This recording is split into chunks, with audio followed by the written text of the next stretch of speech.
Good morning. So I was looking forward to see the faces of the brave souls who have braved the sudden cold for Vedanta. One of the qualifications for Vedanta is titiksha, where you put up with all that the world can throw at you, the troubles, the physical and mental troubles, and still you stick to Vedanta. Yes. So heat or cold, I will go and attend a Vedanta class. That is titiksha. That is the practice of spiritual fortitude. Today, I propose to dwell on one mantra from the Upanishads, from the largest of the Upanishads, the Brihadaranyaka Upanishad. There is a mantra towards the end of that Upanishad. It goes like this. Atmanam ched vijaniyad ayam asmiti purushaha kimichan kasya kamaya shariram anusvangvaret. This particular mantra, I'll tell you what it means. It contains the essence of Vedanta. And Shankaracharya in his commentary has written a brief commentary on it, maybe a paragraph or so. But Vidyaranya, in his Panchadashi, writes his biggest chapter, the 7th chapter, 290 verses on this one short mantra. 290 verses. And that chapter is packed with a lot of insights into Vedanta, into spiritual life. So I'll primarily draw upon that and many other things today. A lot of material, a lot of ground to cover. Let's see. I'll have to move fast and you'll have to pay attention. Atmanam ched vijaniyad ayam asmiti purushaha. That's the original language. What does it mean? When a person realizes the self, I, to be this, ayam asmi iti, this Satchidananda, I am not the body and mind. I am existence, consciousness, bliss. When one realizes this, the next, kimichan, desiring what? Kasya kamaya, for whose satisfaction, for whose pleasure? Shariram anusangvaret. Will such a person, such an enlightened person, suffer along with the body? Suffer along with the body and mind. Continue to subject oneself to the sufferings of the body and mind. So the whole verse together means when one becomes enlightened. By enlightenment in Vedanta, we realize that we are the absolute, existence, consciousness, bliss. Not this body-mind. When actually one realizes it directly, then desiring what? What shall I desire? And for whose sake? Kimichan kasya kamaya. Shariram anusanjaret. Will one continue to suffer with the body-mind? 4 aspects are to be understood here. One is realization. That I must, for the first aspect is jnana, realization. Who am I or what am I really? Number 1. The second aspect is what is called negation of worldly enjoyment. Bhogya nisheda, kimichan. Desiring what? Then nothing in this world becomes an object that is worth pursuing. One transcends all of that. So the second point we'll dwell upon is what is to be desired in this world from the point of view of enlightenment. And the answer will be nothing worldly, none of the vishaya, the sense objects are worthwhile. And the third point that we should note is, for whose sake am I doing all this? We never question this. So the enjoyer, the person who is trying, the entity which is trying to get pleasure and satisfaction and enjoyment in this world, we must inquire into that. For whose sake? Kasya kamaya. That's the third aspect. Technically, it's a negation of the individual enjoyer. In Sanskrit, your terms are very precise. Bhoktri nisheda. We think that we are an individual being in this body and mind and trying to attain certain goals in life. That one is dissolved. And then finally, suffering with the body-mind complex. That suffering is transcended. We no longer suffer with the body-mind complex. The fourth aspect, this is called Jivan Mukti. The body is still there. You're still living. Your life continues. But in the midst of this life, we have transcended suffering. So this is called Jivan Mukti, living in the body and yet transcending the body. So these are the aspects of this short mantra from the Brihadaranyaka Upanishad. And I propose to dwell on this today with the help of the material that I've mined from Vidyaranya in Panchadashi. He takes the help of that story. I have told this often. The 10th man story. The spiritual journey to enlightenment, he understands through the 10th man story. The story in brief, we all know. 10 friends were going on a journey, and then they had to cross a river, and they crossed the river, and when they went across, suddenly it occurred to one of them, did we all cross or did somebody drown? Let's count. And one of them counts. 1, 2, 3, 4, 5, 6, 7, 8, 9. No, that can't be right. 1, 2, 3, 4, 5, 6, 7, 8, 9. Oh my God, the 10th person is drowned. It's not here. And the others say that, no, you're not counting right. Let me count. And each of them counts and finds only 9. And we know why they are finding only 9. But they don't know. They find only 9. And they think that the 10th person is drowned and they're crying. And then somebody passes by, a wise person, who says, why are you crying? Well, our friend, the 10th person has drowned, is dead. How did you know? We counted. And of course, this person must have counted and seen that there are 10 people. And then this person says to them, don't cry. The 10th person is there, alive. Where? We don't see. No, just believe me. There's an important stage in spiritual life. Just take it on faith that the 10th person is there. Now I will show you. When the person calms down, it says, count again.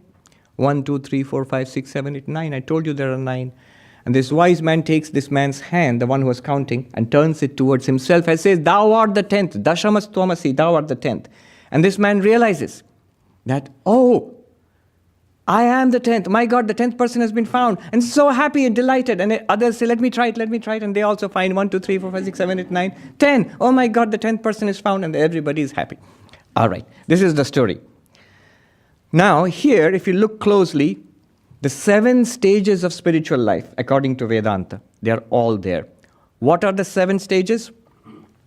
Ajnana, ignorance, number 1. Second is avarana, veiling. Third, vikshepa, error and suffering. Fourth, paroksha jnana, indirect knowledge.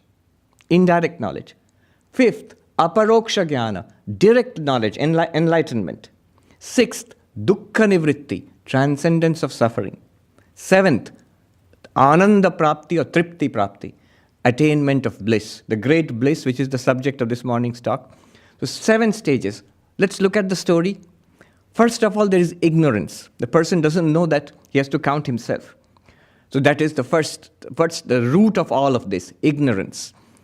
Vivekananda, when he came to this country, and he said, in Vedanta, we do not talk about original sin. We talk about ignorance. We do not know our true nature. We do not know what is what. And therefore, the problem starts. So, first, ignorance, that I have to count myself. Somehow it slipped that person's attention.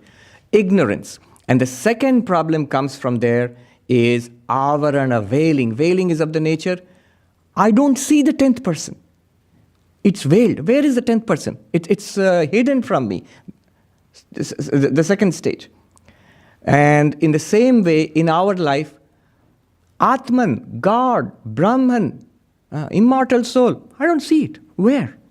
The first thing that the skeptic or an atheist asks, where is God? I don't see God. We're talking about pure consciousness, Atman, Brahman, where? I see a body, I look inside, I see a mind, that's it.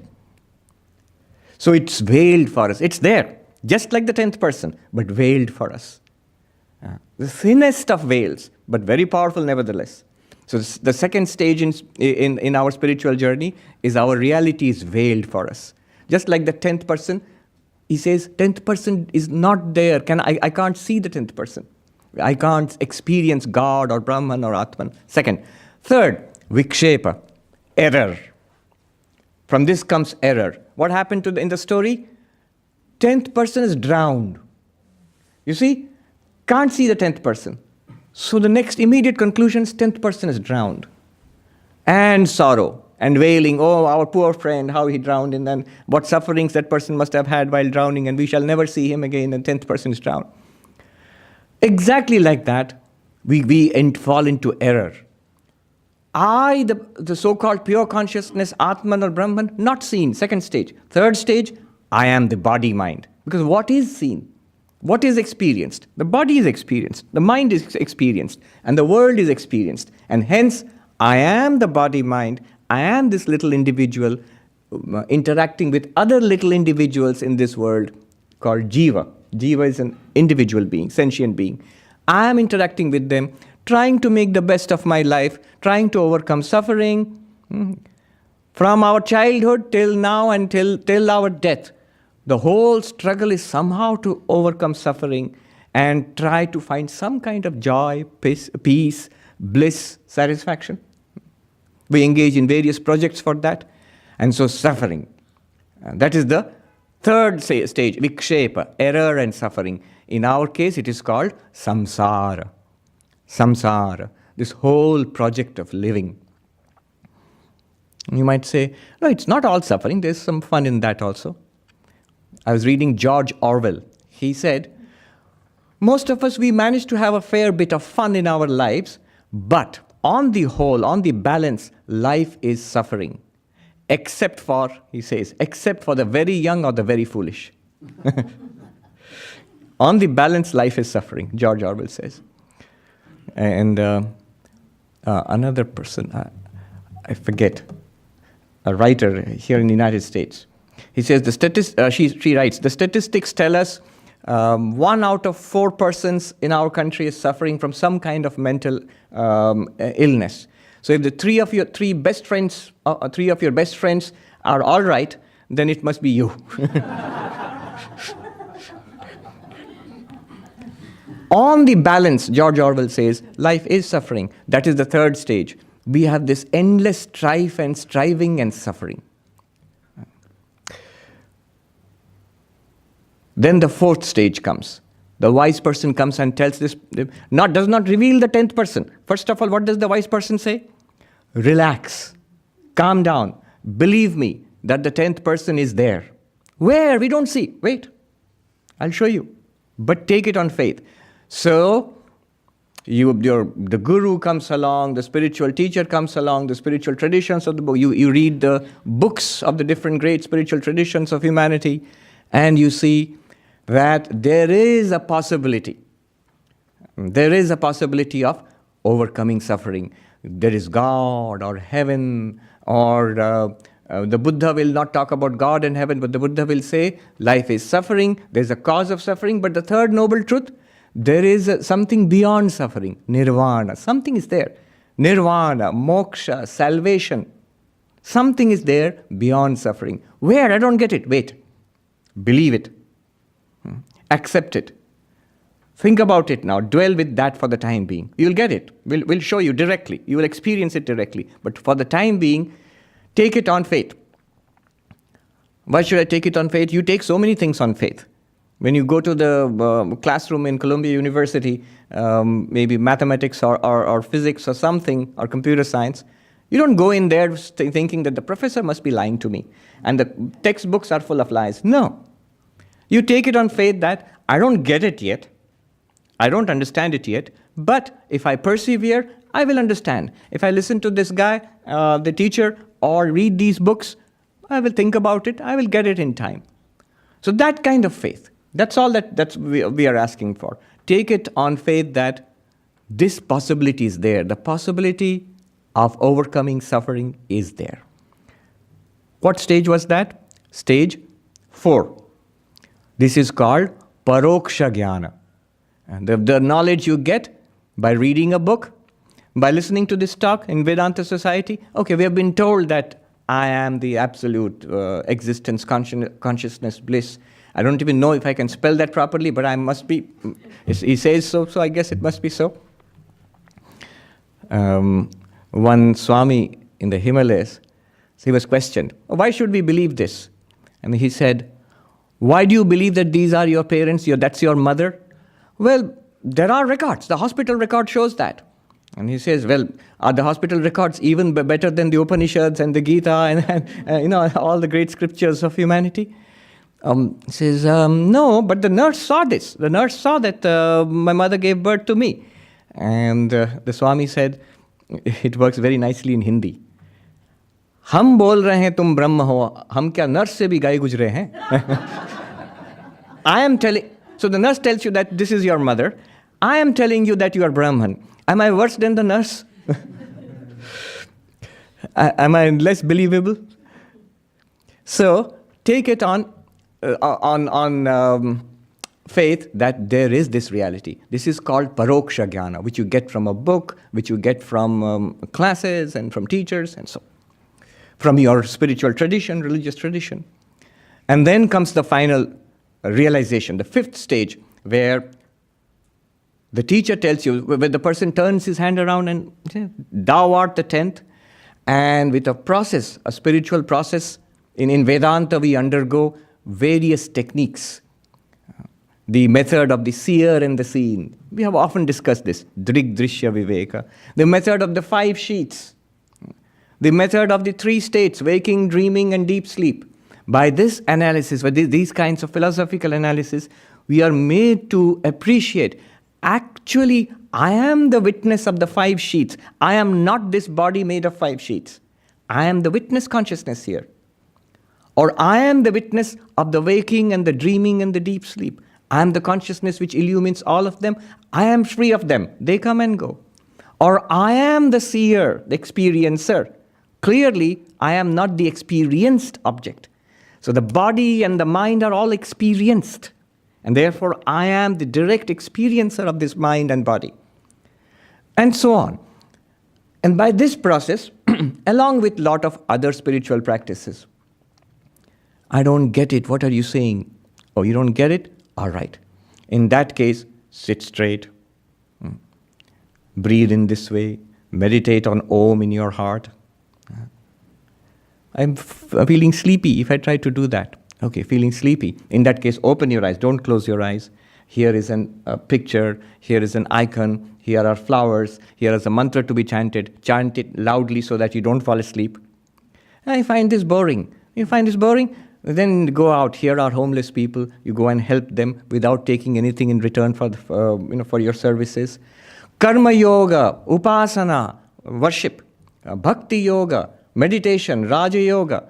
All of these practices are important at this stage to convert this understanding into a direct realization. And then what happens in the 5th stage? Like the 10th person who realized 1, 2, 3, 4, 5, 6, 7, 8, 9, 10. Oh my God. In the same way, there's a flash, there's a breakthrough, there is a moment of overwhelming clarity. It comes. That, oh, I am free of this body and mind. I am the ever-free witness consciousness. Satchidananda. Then what happens? 6th stage. Sorrow goes away. The sorrow of the losing our friend, the 10th man, that goes away. How? I see that the problems are in the body-mind. I, the witness consciousness, I am the witness of the suffering in the body. I am the witness of the suffering in the mind, quite apart from the body-mind. I never had any suffering. I do not have any suffering. There is no possibility of me having any suffering. So the question of removing suffering also goes away. I have been ever free. This becomes very clear. This is called dukkha nivritti, transcending suffering. And then, what am I? Beyond suffering, the bliss that I am, Sat Chit Ananda, is ever revealed to me. And the great joy, I have found the 10th person. Oh my God, our dear friend 10th person has been found. That joy which everybody enjoyed, that great joy, not because you found the 10th person, but you realized that you are one with God, that your own divine nature, Satchidananda Atma, is ever present, ever shining forth, ever revealed to you. That kind of joy comes. The enlightened person, in every tradition, one characteristic is they're extraordinarily happy and satisfied, blissful. That's why it's called Brahmananda, the bliss of the infinite. In every tradition, it doesn't have to be the knowledge tradition of Advaita Vedanta. It could be a devotee, someone like Mirabai or Surdas, or the devotees in lovers of God in every tradition, say Saint Francis of Assisi, they're full of joy, even in the midst of what we would consider suffering and deprivation. They're full of joy. Ananda Prapti, that's the 7th stage. So these are the 7 stages of the spiritual journey, which you see illustrated by the story of the 10th person. You see, basically, what is this journey? If you see it from Advaitic standpoint, this journey is a discovery of what we truly are. A discovery of what we truly are. What am I really? Here are these 3 meanings of the word I. When I say clock, when I say a word clock, the word is clock and it refers to this object. When I say the word I, what does it refer to? Not this one. I mean the vertical I. What does the word I refer to? Instinctively, it refers to body and mind. If you say I, it without any hesitation goes, this is I. And if somebody catches hold of this and say, what is this? We say, this is me. The I, what am I? This body. And what is this body? It's me. Instinctively, it goes to this body-mind. Now, Vedanta says there are 3 meanings of this word I. One meaning in which we use it. The ignorant, the persons who are not enlightened, they use it in this meaning. And 2 meanings in which the enlightened use it. So what is the meaning in which the ignorant, those who are not yet enlightened, those who are on the road to enlightenment, in what way do they use the word I? The I means, for most of us, according to Vedanta, it's a combination of Sakshi, the witness consciousness, and Chidabhasa, the reflected consciousness. Chit and Chidabhasa, pure consciousness and reflected consciousness.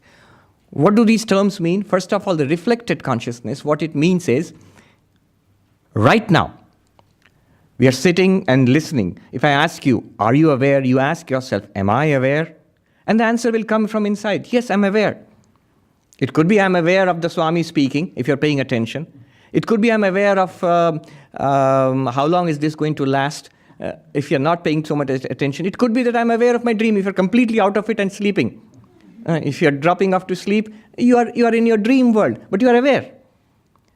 That awareness is what is called reflected consciousness or reflected awareness. It's like, it's not the real awareness, it's not the real you. The reflected awareness is like, when you look at your face in the mirror, you see your face in the mirror. And supposing you've forgotten your original face and you think, that's who I am. That's not who you are. That's a reflection of your face. That's not the real face. That's a reflection in the mirror. That has really nothing to do with your face. But suppose I have forgotten my own face and I take the reflection to be my face. That's what has happened to us. We are really the witness consciousness. We don't understand that yet. We don't grasp that yet. But we see ourselves as the awareness we feel in the mind. Most grown-up, educated, sensitive people think of ourselves as this sentient being in this body-mind complex. Right now, check with your life. Vedanta works wonderfully if you check with your life right now. Right now, honestly, what do I think I am? I think I am this person and this aware, sentient being, this person in this body. A person embodied in a body. That's what I think I am. Swami Vivekananda said, sit quietly and say to yourself, I. And if any thought of body or mind comes to you, you are not enlightened yet. If the word I refers to the body and mind, see, like the word clock refers to this clock. If the word I straight away naturally refers to body mind, then I am not enlightened yet. So for the unenlightened, the word I refers to the consciousness in this mind. And this mind is directly connected to the body. So for those who are not yet enlightened, not yet free, not yet Buddhas, we naturally think we are this person, body-mind. So that's one meaning of the word I, the primary meaning. But the enlightened persons have 2 meanings for the word I, which is different from us. What they have been able to do is separate the witness consciousness from the reflected consciousness. For them also the mirror is there. What's the mirror? The mind. What's the face in the mirror? The reflected consciousness. What's the original face? The witness consciousness, Sakshi. The enlightened person is clearly able to distinguish between reflected face, real face. Yes, I can do that. You can do that for a reflected face and real face, but the enlightened person can distinguish between witness consciousness and reflected consciousness. So, reflected consciousness, the awareness which we have right now, which is enabling us to hear and talk, or not hear, as you will, and dream, and the original consciousness, the witness consciousness, which is being reflected in the mirror of the mind. This clarity, we are aware of the mixture. They are able to separate it. Sri Ramakrishna put it very, very in his sweet metaphor. Sand and sugar are mixed. The ant can separate them. Water and milk are mixed. The swan can separate them. And the last one, in Bengali, golmale malache, golti baddiye malti lode. I mean, the translation comes nowhere close to the punch of the original. It says, in chaos, there is truth. Leave the chaos behind and take the truth out of it. Very poor translation. Now, in this mixture of pure consciousness and reflected consciousness, the enlightened person is able to separate the two. If you ask Ramakrishna, who are you truly? And Ramakrishna will say, I am Satchidananda. I am existence consciousness bliss. And then you ask, so do you live in a room in the temple garden of Dakshineshwar? He will say, yeah. How can pure consciousness live in a room in the temple garden of Dakshineshwar?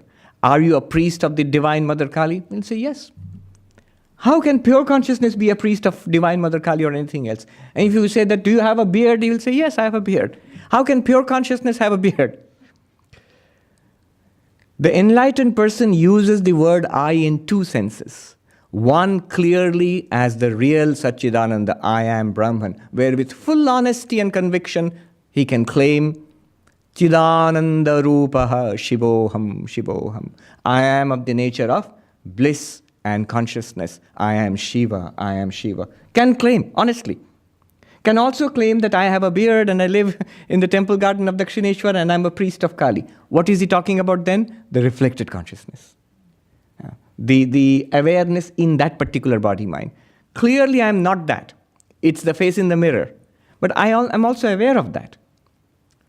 These two are the senses in which an enlightened person uses the word I. Sometimes you catch them in the transition when Sri Ramakrishna says, when you come here, bring something for this.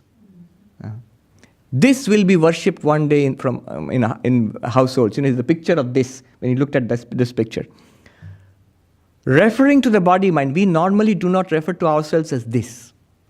The unenlightened person cannot honestly refer to oneself as this, or always refer to oneself as I, the mixture of pure consciousness and reflected consciousness. So the I has these three senses. Anyway, how do you to realize this? Atmanam ched vijaniyat. The Sanskrit word vijaniyat means to realize it, to know it with great clarity. Vijaniyat. How do you do that?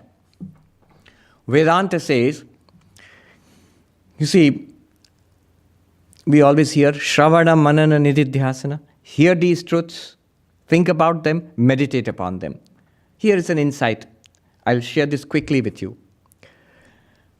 When we study the Vedanta, this truth is told to us that you are the original consciousness, the witness consciousness. Where do we get it from? Just now we are studying what? A little from the Upanishads, yes. We are studying a mantra from the Upanishads. The source of spiritual knowledge is the Upanishads. Vedanta is based on the Upanishads. It's the experience of the sages which they have shared with us. That points out this reality to us. You require that person, wise person, to point out, thou art the 10th. To clarify, to remove the error in the mind, somebody has to come and point it out and turn our hand this way. So who does that? The teacher and the text, they do it. Now the first problem with this is, the texts say many things. If you look at the text, the Upanishad will tell you the story of Nachiketa who went to Yama. Upanishads will tell you, sometimes in dualistic language, two birds sitting on a tree. Dva, Saparna, Sayuja, Sakha. Two birds. So dualistic, not non-dualistic. Upanishads will sometimes, the Gita tells you about what to eat and how much to sleep and how much to exercise. Yuktahara viharascha. So what is it all about? This entire body of literature and all these teachings, what's the point of it? Can you tell me straight away? The point of it. So the first problem is to know the point of all of this. That's why a systematic study is necessary. What is the point of it? The point of all of this is that thou art. You are Brahman. That's the point. All the other things, the stories, the practices and everything, they are all helpful. But those are not the point of the entire Upanishads, Gita or Vedanta. The point is that you are Brahman. To get to this point is the first stage, Shravana. Shravana means hearing or systematic study. So in technical Vedantic language, the problem of ascertaining the meaning of Vedanta is called Pramana Asambhavana. Pramana means source of knowledge. Asambhavana means confusion or impossibility or contradiction in the source of knowledge. That is resolved by Shravana, systematic study and hearing. Stage 1. Stage 2. After this, after what? After understanding all of Vedanta is telling me, I am Brahman. After understanding this, second problem comes. Technically, this is called Prameya Sambhavana. Confusion or a doubt regarding the subject of knowledge. What are you studying? What is the subject? I am Brahman. That's the subject I'm studying. I have a doubt about this. What is the doubt? How can I be Brahman? I am this body. I am this mind. I was born in such and such place. And this is my life story. So this is called this impossibility about the subject. The subject being that I am Brahman. I don't feel I am Brahman. I am this person. So this is removed by so much of discussion in Vedanta. Many questions are raised. You are asked to raise your questions, answers are given, you argue it out till you come to clarity. What clarity? That the Upanishads tell me that I am Brahman, stage 1. And stage 2, now I get it. I get it. I'm clear about it now. I begin to see what they are talking about. I'm beginning to understand that. That clarity comes, this is the second stage. It's called Manana. The problem is called Prameya Asambhavana. Prameya means the thing to be known. What is to be known? I am Brahman. Asambhavana, confusion regarding that. Impossibility. I am not Brahman. That is clarified by the second stage, Mananam, which is through logic and argumentation, put forward every question that you have, any question that you have, and the answers are dealt with. Even after this, a problem remains. What has been achieved till now? Till now, I have achieved, the texts tell me I am Brahman, and I understand that I am Brahman. I understand. Here, I understand. But what's the problem now? The problem now is, I understand something here, but the rest of it, they don't obey. They go their own way. Jonathan Haidt here, who's a well-known psychologist, he's written the book, The Happiness Hypothesis. He gives the example of the Mahut, the one who controls the elephant, sitting on the elephant and the elephant itself. Now, the one who's sitting on the elephant, who controls the elephant, he can read a map and he can know I'm to go from here, point A to point B. Now, the elephant is not interested in your maps. The elephant can't read the map. The elephant will take you from point A to point B only if the elephant wants. But if the elephant wants to go and raid somebody's garden and eat the bananas, it's too strong. You can't stop it. No amount of... See, that's what happens. The intellect gets convinced. You know, all these Barnes and Nobles you will see full of big shelves full of self-help books. How to meditate, how to become thin, how to become happy, and how to focus, how to manage your time, and so many wonderful books. If you see those books, you will feel that life can be transformed into something fantastic within a few days. In 3 days, or 7-day course, or 21-day course to happiness. And then after some time, they don't work. I bought so many books. They don't work. They all say nice things and persuasive things. What has happened? The books speak to the intellect. The intellect is convinced. The intellect is full of enthusiasm. Yes, I must get up at 4 a.m. in the morning and meditate and do yoga. Intellect is full of fire and enthusiasm. But next day in the morning, when it is cold, when it is in the 20s, and it's really, really cold, and 4 a.m. the alarm goes off, the body says, I am the one who's going to get up and feel cold, not you. Intellect said, but what about all the resolutions? What about all the decisions that I have to do this?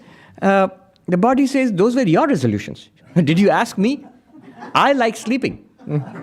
I like remaining under covers. And who's stronger? Usually the body is stronger. It's like a committee where the intellect is one member, but the emotions are another member. The likes and dislikes are the past conditioning is another member. The physical body with its nervous system is another member of the committee. Those members did not sign on for your program of self-improvement. So, what does the elephant respond to? The elephant, just think about it. What do the mouths do? They don't give inspiring talks to the elephant. They train the elephant. And training is basically repetition. Repetition, a program of training is given. So once I have understood this, once I have grasped this particular truth that I am Brahman, then I have to dwell on it. I have to dwell on it. This dwelling on what you have understood from the texts, what you have clear about intellectually, this continuous dwelling on it and trying to bring it into life, taking it for a test drive, trying to struggle to manifest it in life, this is called nididhyasana, Vedantic meditation. It can be done, sit quietly and feel that you are Brahman, what you have understood, feel it as a reality, but it also can be done in action. Every day we chant, when we eat here, Brahmarpanam Brahmavi Brahmagnau Brahmanahutam Brahmevatena Gantavyam Brahma Karma Samadhina. That's not a prayer for eating. That's a prayer for nididhyasana, the final stage of Vedantic practice. That where you see the instruments of action as Brahman, like where you are eating, the food itself is Brahman, the one who is eating is Brahman, the act of eating is Brahman. In fact, in any action, one who sees all the factors of action as Brahman, that one attains to Brahman. That is nididhyasana, that's dwelling on that. Before that, you must have understood Vedanta and you must get clarity about Vedanta, then try to manifest it in everyday life. The persons you interact with are Brahman. This person, this body and mind is Brahman. The consciousness with which I do this work is Brahman. The instruments of action are Brahman. All factors involved in my life are Brahman. Deal with it like that. Person who can hold on to this awareness, that person realizes. Brahmevatena gantavyam. This practice, it's strenuous. Asupte amrite kalam naet vedanta chintaya. Till you fall asleep and till you die, till that point, continue with Vedanta. Immerse yourself in Vedantic thought. First the thought, then only practice. Immerse yourself in this clarity of understanding. Then it will automatically get expressed in action. Usually we put the cart before the horse.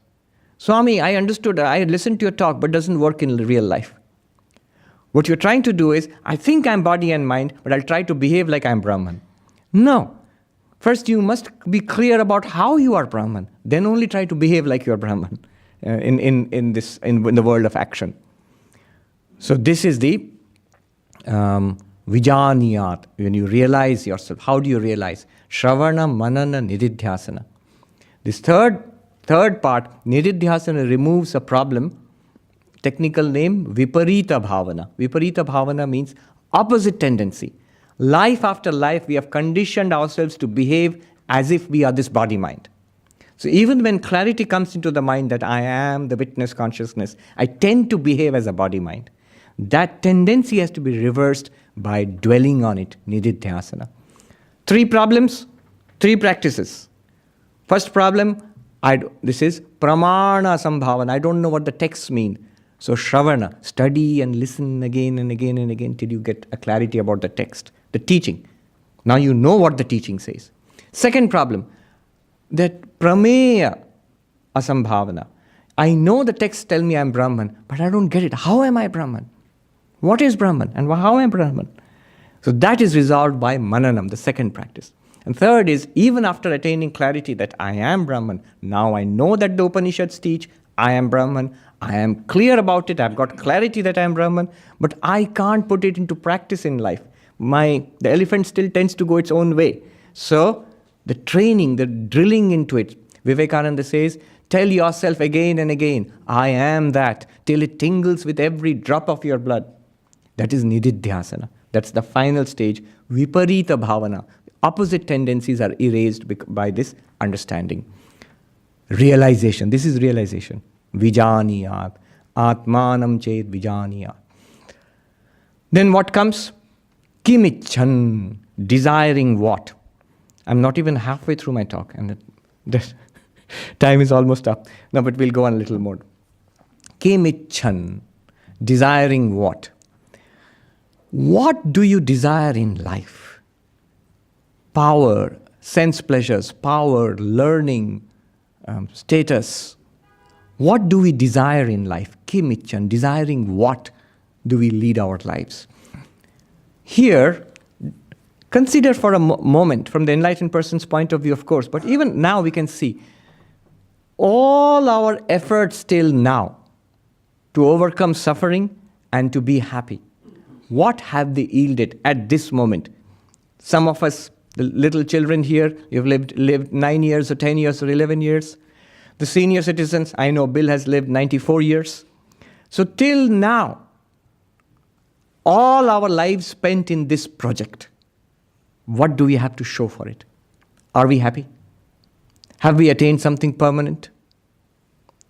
The first great fault of all worldly pursuits, impermanence.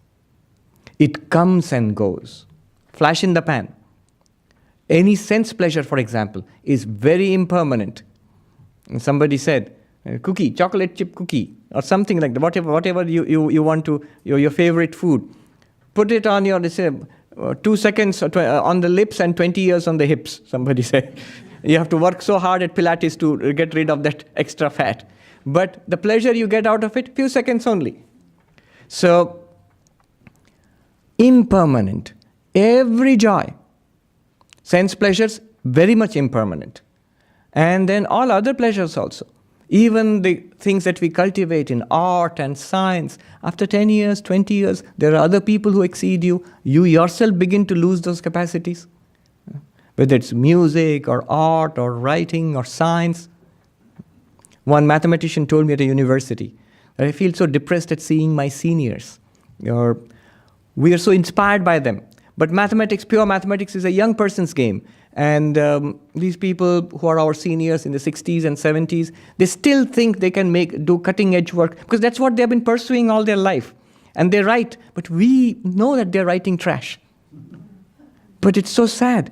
They're invested, totally invested in that. That's their source of happiness. It goes away, impermanent. The Buddha said, Anityam, anityam, sarvam anityam. Impermanent, impermanent, all is impermanent. You say, yeah, we know that all is impermanent, but I'm born and I have to die. But in between I can have my fun. I have a lot of life, a lot of time, And the Buddha says, kshanikam, kshanikam, sarvam kshanikam. Not only impermanent, momentary. It doesn't last for very long also. It lasts just a moment. Because there are many moments one after another in a series, we think it lasts for a long time. They say, alata chakravat, like whirling a firebrand. It looks like a circle of fire, but it's just one dot moving very fast. In the same way, life is not only impermanent, but also momentary. Kshanikam. Not only momentary, he goes further. Shunyam, shunyam, sarvam shunyam. Void, void. Empty, empty, all is empty. And finally, dukkham, dukkham, sarvam dukkham. Hence suffering. Because impermanent, momentary, and empty, and therefore suffering. You say, oh boy, what a pessimist. Impermanence of all kinds of enjoyments. That's one great, great defect. Kimichan, what will you desire? Everything is impermanent. Bhartrihari, he writes, everything was momentary. I am now old. When I look back upon my childhood, school and college and all of that, it seems to have passed in a moment. Just look back and see, just gone. When you were there, it seemed to be forever. When will I grow up? But now that you look back upon it, it's momentary. And he says, youth, in its vigor and desire to taste the world and enjoy life, momentary. It seems to have gone in a moment. And middle-aged, beset with so many cares, financial worries, family worries, and projects for life. Life is passing me by. I have to do this, I have to do that. Gone. In a moment, it's gone. He says, now I am old. I walk tottering on with the help of a stick. My hair is gray. My teeth have fallen out. And in front of me, there is only death. So momentary. All of life has gone by that way. Kshanikam, momentary, impermanent. That's one great problem of any kind of worldly acquisition. The next problem is even the pleasures are mixed with suffering. Even the pleasures are mixed with suffering. Whatever you want to get. Yeah. So much effort is required to get it. Imagine, I want to be a multimillionaire on Wall Street. Well, first you have to go to an Ivy League college, and getting in there you need so many percentiles on your SAT and so much of tremendous effort to write your, what do you call it? The thesis, or why you should be admitted there. Why should we take? Yes, the essays. And so much effort. When I hear about it, just hearing makes me tired. And after you get your degree, you have to get to work. And somebody was telling me, my kid is working 100-hour weeks in an investment firm, earning a lot of money, but 100-hour weeks. If you put in a 100-hour week, 100-hour week, you'll be enlightened. Well, maybe 200-hour weeks. That kind of commitment will definitely give you God realization, enlightenment. You can become a Buddha with that kind of effort. Doctors also, yes, they're not, and sometimes housewives work 100-hour weeks also, but they're never appreciated. It's only the glamorous Wall Street brokers who are appreciated. No, but it's true. I stayed in these two interesting places. Last year I was in Hollywood, and now Manhattan, close to Wall Street. Two kinds of places. There the goal is glamour and the movie industry and making it there. That takes a lot of talent and work. Very few people make it. Here the goal is to go to Wall Street and become a multimillionaire, in your stocks and shares and investment and so on. Be a financial wizard. That also takes a lot of hard work. A lot of effort is put into that. Dukkha, suffering and strife is put into all our acquisitions. It's surrounded by suffering. And the Buddhists say, they're masters at this, they call it raining on your parade, that leading up to the pleasure is, acquisition of the pleasure is suffering. And when you acquire that pleasure, there is the suffering knowing that it will going to come to an end. It's going to go away. Not only go away, it will leave traces in my mind wanting more. That is suffering. When it goes away, it is suffering.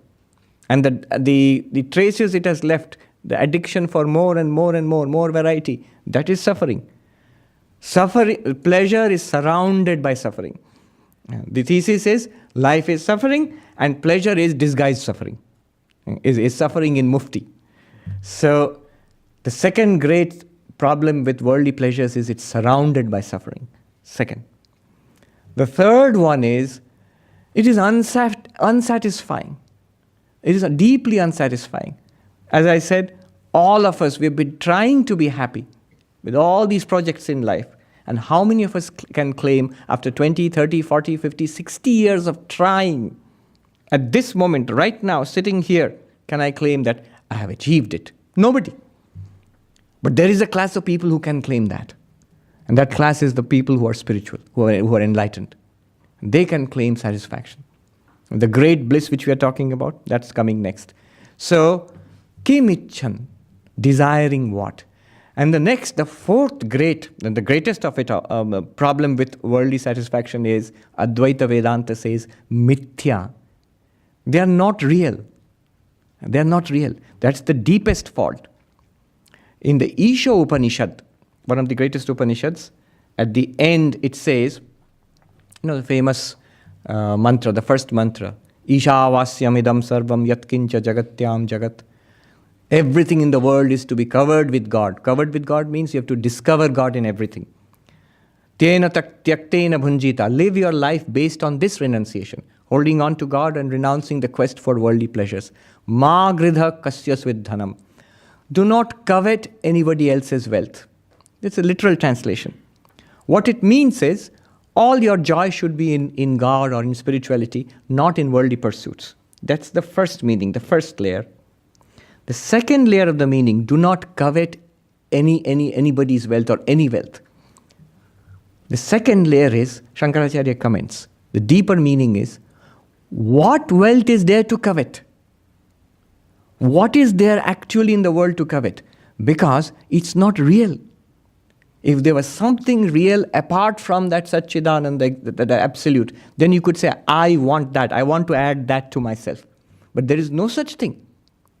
Everything in the world is a manifestation of the same Brahman. Why is it that when you see things in a movie, I remember there was the first and the only three-dimensional movie I saw when I was a kid. It had come to the cinema hall, and you had to put on these glasses, and you could see it in 3D. Looking back about it, it was a very, very silly movie, but they had these funny special effects where somebody has a plate of sweets, Indian sweets, laddu, mithai, and suddenly the plate comes out of the screen and hovers in front of your face. Now the kids had a great deal of fun trying to grab it, You could see people in the movie hall swinging their arms trying to grab it. But it's all in fun. You really are not trying to grab it, even if you are hungry, because it's not there. Though it's in front of you. It's hovering right before your nose. It's not there. Exactly in the same way, Vedanta says, all the so-called pleasures of the world, they are appearances in the one consciousness that you are. Just like a movie, no different. In fact, Vidyaranya suggests an interesting exercise. When you wake up, sometimes we wake up from our dreams and we have a vivid, though temporary memory of our dreams. We just feel we are seeing that. When we wake up, he says, stop there. I found this exercise very good. Stop there. Sit quietly. Don't jump out of bed. Sit quietly. Look at the world around you. That means your bedroom and whatever you see. Close your eyes. Imagine what you just saw. And imagine the dream that you saw just before that. A minute before that. In your mind, the world that you see by opening your eyes and the world that you see in your dreams, if you compare the two, you will see how alike they are. There are things and people and colors and sounds and experiences there, experiences here. That's all that there is to it.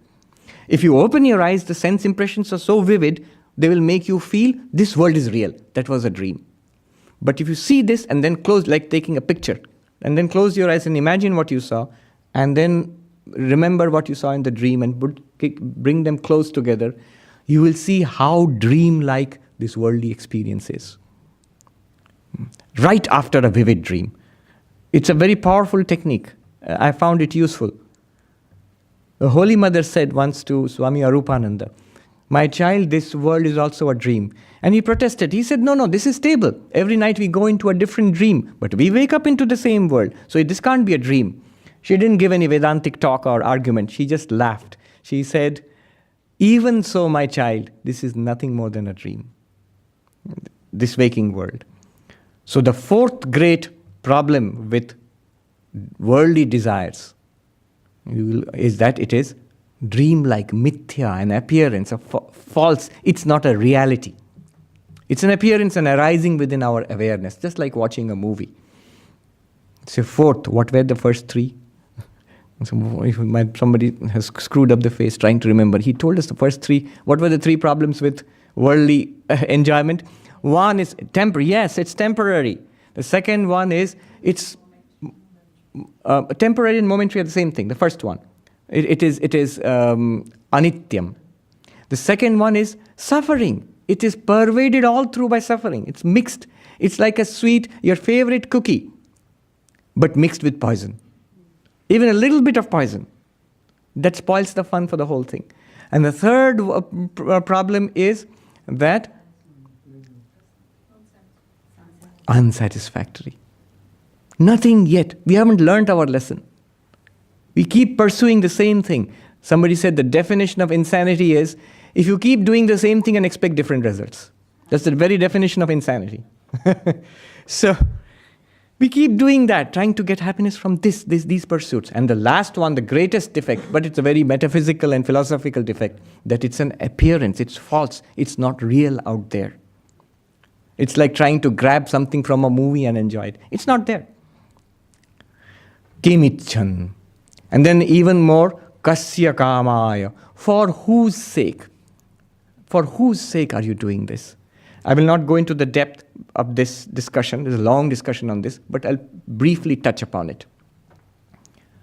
All the pleasures of the waking world, all that you enjoy and suffer in the dream world, and the peace and restfulness of the deep sleep, they remain where they are. You move smoothly between them. Waking, you understand what I'm referring to? Waking, dream, deep sleep. We move smoothly between these three states. When you move from waking, this waking world, Manhattan, your job, your apartment, your relatives, children and spouse and community, your dog, all of it is left behind, including your body, is left out of your consciousness, and you go into a dream world with its pleasures and its terrors. And when you move out of the dream, fall into a deep slumber, all the nice dreams and the nightmares are left there. You move away from them into deep nothingness, a blankness, peacefulness. Enjoyments of the external world, enjoyments of the dream world, and the peace and, they say, Ananda Bhuk, the enjoyment of the restfulness of the deep sleep. All of them remain in waking, dreaming, and deep sleep. You move easily between them. The Upanishad gives the example of Mahamatsya, the great fish. On the two banks of the river Ganges, there's a great fish which goes sometimes on the left bank and sometimes on the right bank. It moves easily between them, or sometimes in between, underneath the water. That's the way we move easily and freely between waking world, dream world, and deep sleep world. Actually, I've seen this in our monastery near Calcutta. The river Ganges is there, the Ganga, and there are river dolphins. River dolphins. The Ganges dolphin is there. And that sometimes comes up for air. So sometimes you see it coming up for air on the other side, on near Calcutta, sometimes on this side near Belur, sometimes in the middle of the river. Maybe the rishis saw this thing and they gave this example. We move like that, freely between all of these states. Therefore, we are free of these enjoyments and sufferings. For whose sake? The enjoyer in the waking state, Mr. So-and-so or Swami so-and-so, is left behind when you, the witness consciousness, transit into the deep sleep. Actually, you don't transit. Those states transit in front of you. They arise in front of you. And you, the sufferer or the enjoyer in the nightmares or the pleasant dreams of the dream state, that one is left behind. And you, the witness consciousness, now you experience the blankness and restfulness of deep sleep, which is left behind when again the waking state comes back. The bhokta and bhogya, the enjoyer or sufferer, and the objects of enjoyment or suffering, they are separate from you. For whose sake are you chasing those particular pleasures? For the waker, for the dreamer, for the deep sleeper? None of them are you. You are apart from all of them. I'll just say this. There's a whole discussion on how to attain this. Kasya kamaya, for whose sake? Then, shariram manusanjaret. The enlightened one, once you realize this, why should I suffer along with the body? Why should I identify myself with the body and mind, suffer along with it? See, the body, three bodies, according to Vedanta. Physical body, you say, no, I have only one body, this one. But if you look closely, this body has three aspects. One is the physical body, which is public, which the doctor can examine. That's the physical body. Sthula sharira, gross body. Then subtle body, when you look inside, thoughts, feelings, memories, ideas, the person inside. Subtle body, sukshma sharira. And beyond that, it might seem theoretical, but we experience it, and for the sake of completion, we must account for it. The deep sleep experience, where we do not experience a physical body, we do not experience thoughts and memories. That deep sleep experience that is caused by the causal body, they call it karana sharira. Sthula sharira, physical body, sukshma sharira, subtle body, and karana sharira, causal body. It is the causal body and the subtle body which go away after death, when the physical body dies. It's the causal body and the subtle body which we identify as the person, the individual person. So, each of them have sufferings. Oh, there is pain here, or I'm so obese, I have to lose weight, I don't look like the way I look. I means they're the physical body. You are not that.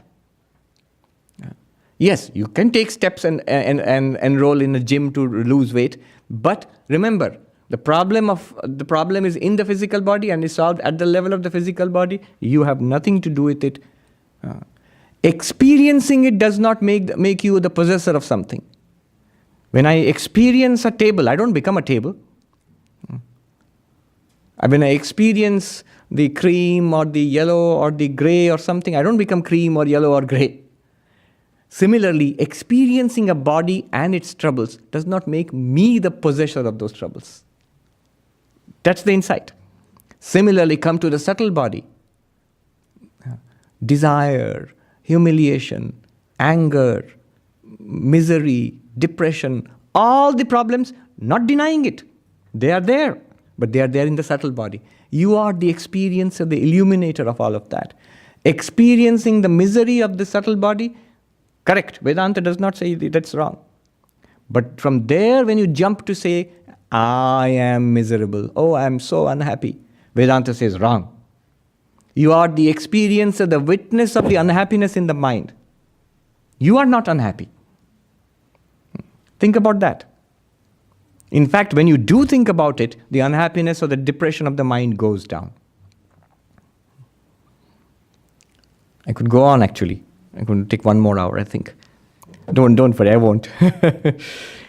So, the problem of the subtle body remains in the subtle body.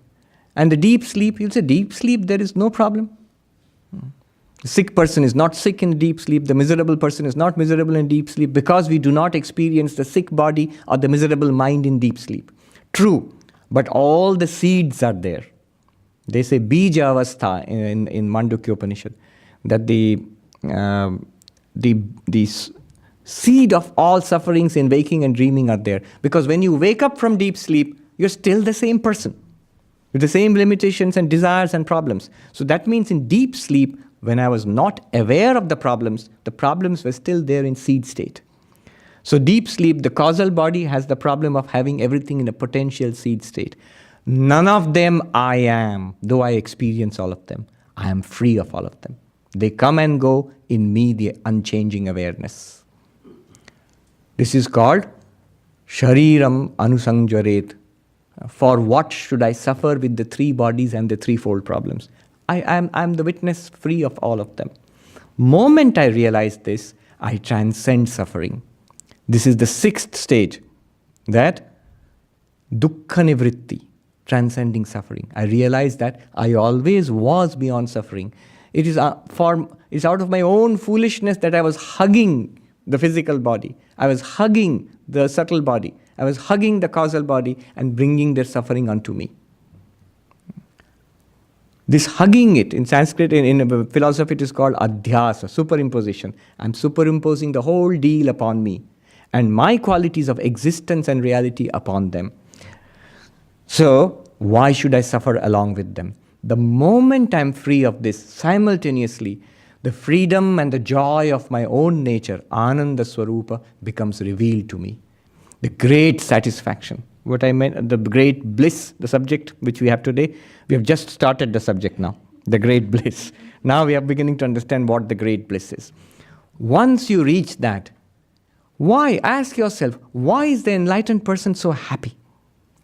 Why are spiritually advanced people so happy?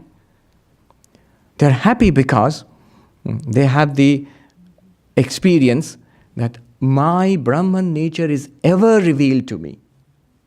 Brahmanandam spashtam vibhati me. The bliss of Brahman is spectacularly, clearly, ever shining before me. Why should I not be happy?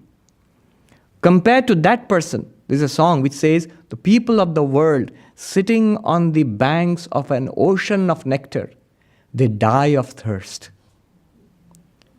What are they doing? Sitting on the bank, the poet says, I think it's Rajinikanth or something, I think. He says he's sitting on the bank of the river, or Atul Prasad, sitting on the bank of the river of nectar. It's flowing past, but does not look there. He's digging in the sand for hoping a little bit of water. Digging in the dry sand, hoping for a little bit of water to slake this unquenchable thirst which we experience in the world all throughout our lives, while the ocean of nectar flows past silently within us. All you have to do is turn inwards. It's there. Vedanta clearly takes you there by the hand, step by step, baby step by baby step, and shows you that. Ananda Prapti. Now, what is the cause of this bliss? Vedanta says 3 things. Kritakrityataya, Prapaniya Praptataya, and Gyatavya Gyatataya. What does that mean? You finally realize at that point that you have done what is to be done in human life. That attainment of the ultimate peace and bliss and satisfaction, you've got it. You have done it. You have realized God, you have found your true self. Imagine if you are no longer haunted by a sense of, why did I not do these things? A nurse who was taking care of terminally ill patients, she talked with them and she has written down her recollections. Very interesting. She said the greatest regret that dying people had, the greatest regret, was that they never tried to do the things they really wanted in their lives.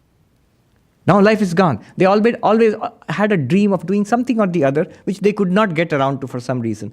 They never not even that they did not do it, that they did not try. That is the greatest regret at the point of death. Imagine then knowing that you have done it all. There is nothing that remains for you to be done in life. So kritakrityataya, it is accomplished, it's done. Imagine the peace. Second, prapaniya praptam, that which is to be attained in life, what is to be got in life, you've got it. You've got God, you have got the infinite, you have got what all of life is searching to get, you've got it. Imagine the satisfaction and the bliss. And third one, gyatavya gyatataya, what is to be known in life, what people are searching for in life, in science, in art, in social, political causes, that search is over. You have known it now. Having known the Absolute, having got the Absolute, having attained the Absolute, you get this great bliss. Ananda Prapti, Tripti Prapti. So these are the stages in spiritual life. Let me repeat that mantra. You think it was a long journey. Actually, it was not. It's as short as I could make it. That mantra. Atmanam ched vijaniyat ayam asmiti purushaha kimicchan kasya kamaya shariram anusangvaret. Having known oneself as this, Satchidananda, desiring what and for whose sake should I suffer along with the body? I pray to the Lord that may the blessings of the Lord descend upon us so that in this very life we can realize that and attain that great bliss. Om Shanti Shanti Shanti Hari Om Tat Sat Shri Ram Krishna Arpanamastu.